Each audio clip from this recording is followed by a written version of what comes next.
Hello, future millionaires, and welcome back to the Get Rich Slow podcast. I'm your co-host, Adrian Shermer. I'm joined here by Rob Delavan of Delavan Realty Good morning. and Lance Johnson of ROI Financial. How you guys doing today? Good morning. Great. Today, we're going to dig into a really interesting subject, snowballing your debts to increase cash flow. Lance, Mr. Brilliant of the Basics, is going to walk us through how we can strategize paying down debts and sort of balancing that payment down, lifestyle, savings. How much do we put in each bucket, and what do we do to maximize how much we're going to get at the end of whatever that time period is? Right. This is a fun topic because this is where we really get into specific strategies of how to deal with, you're at the bottom of a hole. How do we get out of it? Right. Mm-hmm. So I'll start with asking the question to Lance. When you see a client, what's your typical starting position of a young accumulator, your typical net worth? And obviously this is all based on, debt focus too. So.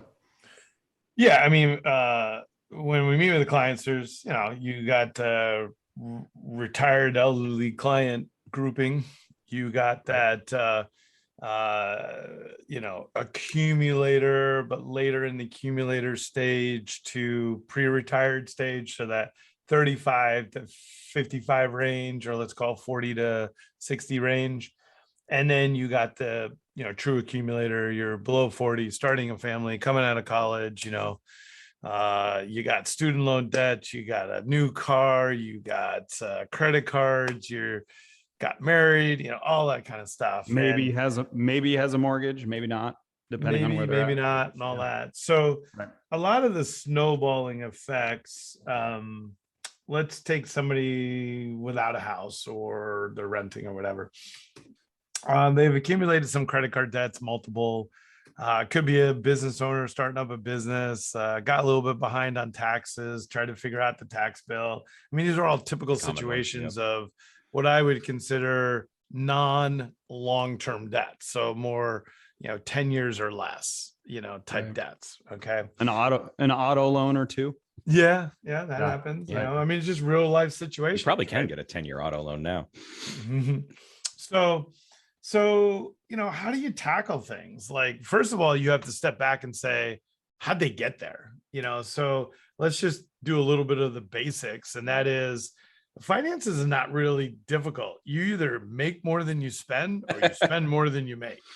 It's not rocket science. Now, things that create debt or make it so that you spend more than you make, there's monthly and annual expenditures. So annual expenditures are not top of mind. So let's think of that. January 1, we're doing financial planning with the client. What's the expense that you're going to pay in January that comes once a year?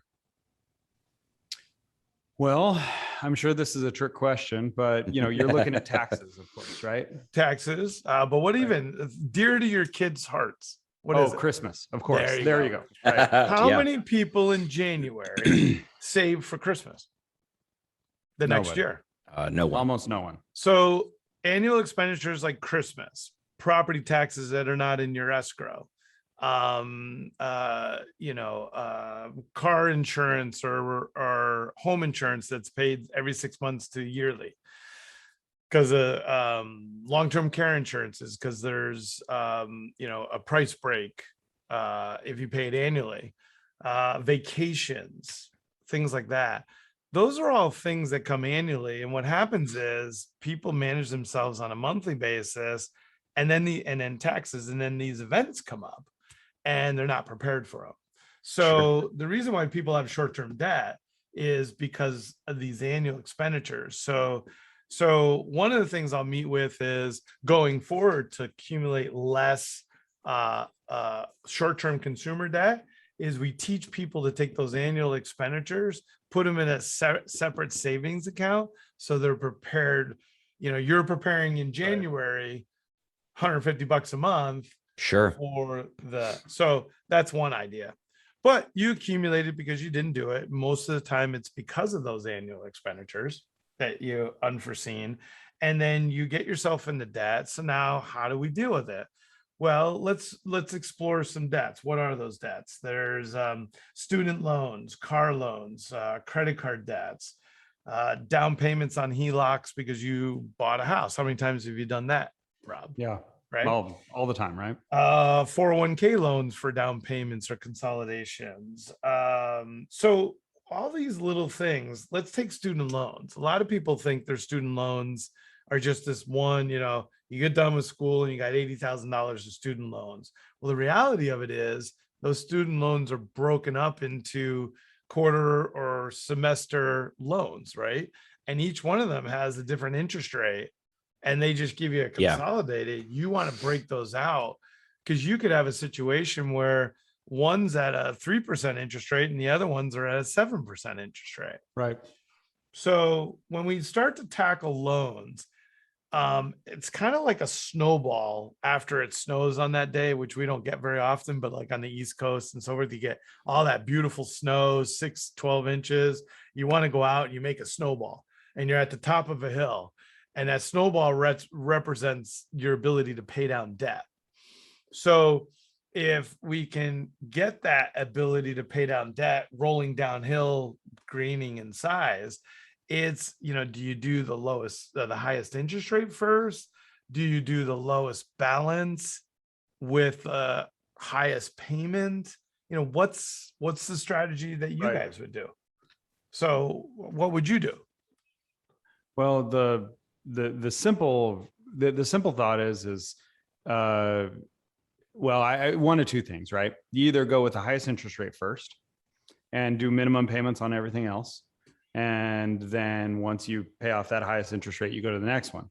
Probably the best psychological one where you getting rewarded is you take the smallest one, regardless of interest rate, pay the minimums on everything else, get that small $1,000 balance paid off, right? And now your $150 minimum payment that was to that can be added to the next one. You go to the $2,000 one and then you pay that off. And then you go to the $10,000 auto loan.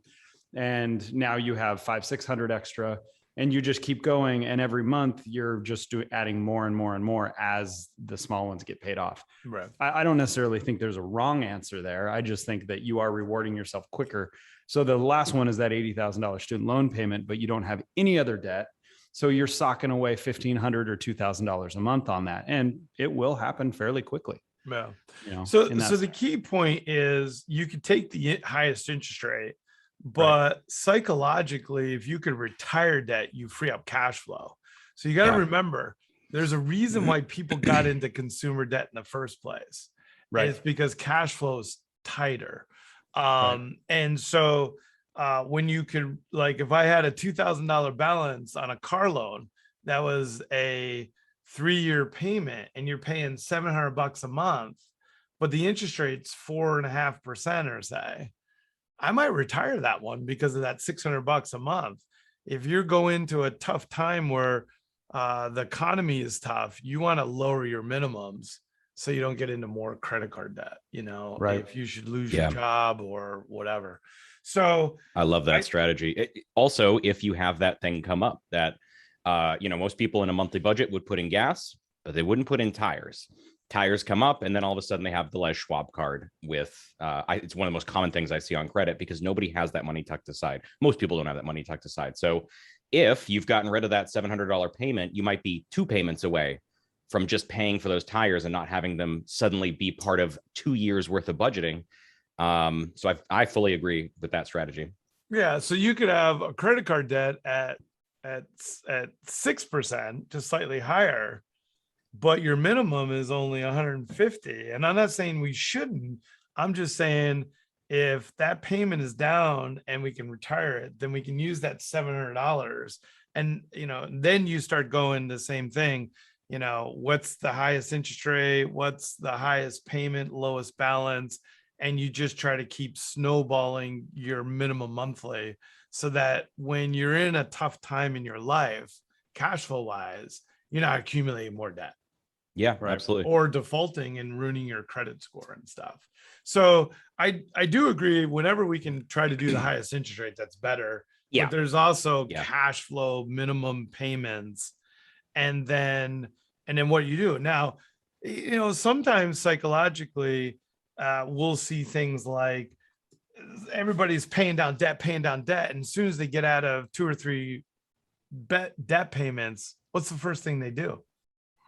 They go They go back into Go get more some more debt, debt. right? Because Yeah. they've So so relief is sometimes when you addictive. pay down debt, yeah, we want you to pay down debt, but if I can free up cash flow, so let's just use that example of that Mhm. car loan at 4.5, student loans at 6%. Well, if I freed up $700 a month, I might say, well, some of it's got to go back to lifestyle because, if it's You got kind to of give like if yourself a little you're reward. all paying down debt, it's, if you're all work and no play, kind of makes Jack a dull. You got to reward yourself. Yeah. That you do something special for yourself. You might decide, hey, this might be a great opportunity to go put $100 a month, $200 out of that 700, and you might go put it in a 401k. And if your tax bracket in Oregon is federally 22%, statewide 9%, and then you get the rate of return, I'm getting 31% savings on taxes. Right. And then you use that tax savings to turn around and stretch your dollars to pay down more debt. Right. And so there's a lot of options depending on cash flow situations, that might be, is it really all debt or is it part taxes, free up, or part retirement, frees up tax situations or tax flow, use that tax money savings to put down debt, and then also reward yourself to enjoy your life or build up reserves. And so sometimes you could be all debt. Sometimes there's a plethora of things that balance it out psychologically. And that's where financial planning will help flush that out. But you got to really understand, why did they get into debt in the first place? Yeah. They didn't have reserves. Their expenses are greater than their income. They're not living within their means. They didn't have a plan. They didn't have a plan. Yeah. And that's the thing. People will adjust to this stuff. I've helped people do debt consolidation, or I've viewed it, from the lens of we're forward and we're doing it again. There's this debt consolidation loop that people will get into, where they cram all of that high interest debt into something like a mortgage or a home equity product. And then they feel great. They feel so great that they celebrate by blowing all that extra cash flow. But the debt's actually still there. You're actually just chipping away at it, potentially even slower. So then they pile up the credit cards and they have to wash their hands and rinse and repeat. And it's a dangerous cycle. So having that deliberate process, and like you're saying, Lance, still giving yourself that benefit of you're allowed to reward yourself out of that money, gives you much more flexibility. Yeah. And it's the psychological. I like that. I think one of you guys have had a saying here. I think it had something to do with the 15 versus the 30-year mortgage. Yeah. But really what you're digging into here is the psychology of the person, right? And it's going to vary regardless of who you deal with. But at the end of the day, they have to be on board for this. Otherwise, like you said, you're just going to have a feedback loop. So there's a why under there, and it actually is over your right shoulder there, Lance. Is you generally, I know this because we work together and we work well together, but that dream, and then you start peeling back, okay, what goals do we need to benchmark to get to that dream, right? And that's the reality of being in that, having a plan, versus, no plan, planning to fail, and so on. It's just, you got to figure out that psychology of what they're trying to do, the why, and then there's the motivation. So, correct. Yeah. And so now, so let's explore like a different option. So should a client refinance their debt within their house? Right. Mm-hmm. Have you ever seen that, Adrian? All the time. It's one of kind of pros, again, because of the psychology here, there's negatives, but it is one of the bigger benefits of owning a house. And I have this phone call probably at least once a month where someone calls and they go, oh my God, I can just do that. This is so much less stressful. But refinances are expensive. You spend probably $4,000 or $5,000 on title and on fees and lenders. And then it could be a bit more because we've got to set up a new escrow account. Maybe you're going to get a check back for that, but you got to be wary about how you spend that money too. You can pretty easily, doing $30,000 cash out refinance can be adding $40,000 to your loan. Maybe putting a little pocket money in your pocket in the process, but it's a talk about the snowball effect, a different kind of snowball. And I love how you flip the paradigm by using snowballing of the ability to pay debt and how we can use that.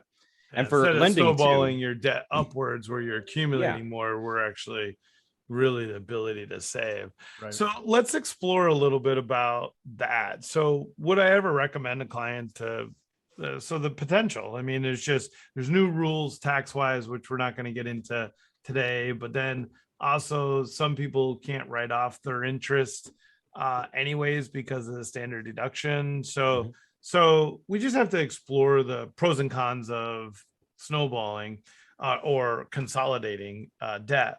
But if I look at a bunch of debt that's 3 to 7 years out there, and if I just, it's what you do after you consolidate. So if we just consolidate, I'm moving short-term debt to long-term debt. And that's not as good, right? Because you just allowing them to pay for it, which in you some can't just get cases stressed out. I mean, you can do this. You can get stressed out and you can go, I just need to consolidate because I want one payment. I'm losing my mind. Logging on to 16 websites a day. But you have to have the strategy for after. Right. What am I going to do with that freed up cash flow? Right. And you can't just go, well, maybe I'll make some extra payments later. No, you won't. Not without a strategy and locked in. My clients do, I do, but yes, I think left up to their own, they tend not to, because it gets back to one of the episodes we had right in the beginning was, are you a spender or are you a saver? Mm-hmm. Right. Now, what consolidating does is forces you to kind of have one payment, everything's, so the stress of having multiple, but you still have to address the income to expense scenario. So in one situation, if you freed a bunch of cash flow and you're already making those payments and starting to snowball, if the interest rates are lower, even if you couldn't tax deduct it on a home mortgage, let's pretend you couldn't, then you're really dealing with lowering the interest rate and more of your payments go back. And by moving to a 15-year, you even lower the interest rates more and you're putting more on principal. And it still could be less than what you would be paying monthly on those annuals. Right. And that's kind of a nice gig. If you're not maximizing your 401ks, you got to explore, I'll do the 30-year. I'll turn around and free up the cash flow to put into retirement. I'll save money on taxes. The money I save on taxes could go right back to paying down debt. So your minimum monthly is on a 30-year, a lower payment if things get tight, but you're making payments like you're paying it off in 20 or 15 and you have options. So there's a lot of great strategies can take place in consolidating debt. Whether you use your 401k, your house, if you have one, the equity. And so I don't want to rule it out, but I do agree if I can make one payment and you know what it is and not rob Peter to pay Paul and make 17 or 7 different payments, it is psychologically more calming to the client. Right. And predictable. So let me plan around. give you guys a final thing to chew about, which we'll do for a few minutes here. But so we've talked about some strategies. We've talked about, kind of the how and that sort of thing. But so why is paying down debts one of the most beneficial strategies to recommend to that first year client? Like why and what? Like what are you doing with that person's brain, regardless of the one of 10 strategies you could use? So the why is, there's an underlying question is, if I can give one concept to a client that would, and again, we can't use guarantee, but that would improve the probability of being financially independent. Okay. Mm-hmm.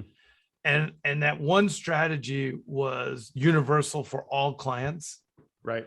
That is saving 20 to 25%, which we talked about in previous podcasts. What prevents somebody from saving 20 to 25% during a tax year. And that is they withhold too much money in taxes, so they don't have it available to the month. Their debts are too high and they're servicing debt too much. And so they can't save 20 to 25%. They're spenders by nature. So whenever they earn $1, it burns a hole in their pocket, right? Because that's what money does, right? Burns holes in people's pockets. And so they have to spend to validate their life. So they don't necessarily, they don't pay themselves first. These things, debt is a big component that young people, because they're building their cars, their inventory, their house, their stuff, that they never had. And you get out of college, you get your first job and you're making 60, 70, 80, 100,000. Yeah. Man, let the good times roll, right? There's a lot of stuff for sale. When you're in college, you're trying to live on $200 a month or something and make it last. Yeah. Now you're shopping robot vacuums online. I call that pent up demand, right? So yeah. I like that. So we get this debt, and if we could tackle that debt in some efficient manner to get them to shift from being a spender to a saver, and that's really managing cash flow, I'm changing the habits forever for their life. And then money makes money for them, so that the money that we made in the last couple of years with a robust market was not something I had to work hard for. It was because I saved, and that can help you keep you out of debt. And so it's just really working smarter and getting ahead of the curve. And that's what we're talking about. Teaching good habits. I love that. And your clients aren't sitting there on a ramen diet in misery like they were in college. I think that's the misconception, that by saving, you're gonna have to live this reduced lifestyle. And it's just kind of sliding out the slope a little bit of how your lifestyle is going to change as your income expands, instead of having that spike. Yeah. So let me go back to your question, Rob. What do we do in the first year?